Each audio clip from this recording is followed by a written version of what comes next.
फ्रिजभित्र बन्यो बरफको शिवलिङ्ग। दर्शन गर्न र जल चढाउन श्रद्धालुहरूको ओहिरो। अमरनाथ गुफामा बन्ने बर्फानी बाबासँग तुलना। विज्ञान छोडेर अन्धविश्वासले बढायो चर्चा र बहस।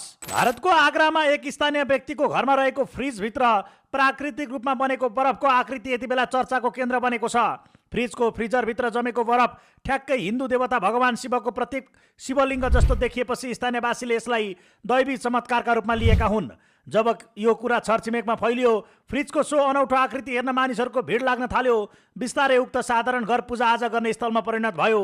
श्रद्धालुहरूले हर हर महादेवको जय घोष गर्दै फ्रिजभित्रकै सो बरफको शिवलिङ्गमा जलाभिषेक अर्थात् जल चढाउने कार्य समेत गर्न थालेका छन्।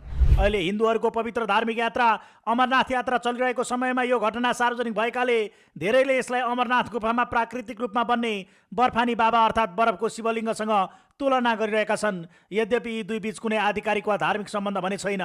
यो घटनाले सामाजिक सञ्जालमा तस्बिर र भिडियोहरू भाइरल भएपछि थप उत्सुकता बढाएको छ। यसले समाजमा आस्था र विज्ञान बीचको पुरानो बहसलाई फेरि बिउताइदिएको छ।